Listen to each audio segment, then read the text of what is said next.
નમસ્તે મિત્રો, કેમ છો? તમારું સ્વાગત છે ગામડાની વાતમાં। શું તમારા પરિવારમાં કોઈ નવા સભ્યનું આગમન થયું છે?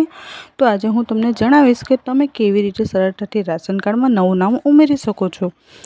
સૌપ્રથમ તમારે કાગળો તૈયાર રાખવા પડશે, એનું રાશન કાર્ડ, બીજું નવા ઉમેરવાના સભ્યનું આધાર કાર્ડ, ત્રીજું જન્મનો દાખલો, જ્યારે બાળકનું નામ ઉમેરવાનું હોય ત્યારે જન્મનો દાખલો, ચોથું લગ્ન પ્રમાણપત્ર, જો પત્ની હોય અને લગ્ન થયેલા હોય તો લગ્નનું પ્રમાણપત્ર, પાંચમું નામ કમી કર્યાનો દાખલો, જો સભ્યનું નામ પહેલાં બીજા કોઈ કાર્ડમાં હોય તો ત્યાંથી નામ કમીનો દાખલો લાવવો જરૂરી છે, છઠ્ઠું એક પાસપોર્ટ સાઇઝનો ફોટો।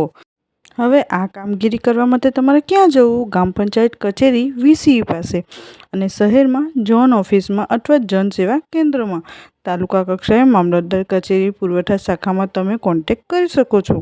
અને આની સમયમર્યાદા છે ફોર્મ ભર્યાના 15 દિવસમાં ચકાસણી પૂર્ણ થયા બાદ નવું નામ ઉમેરાઈ જશે।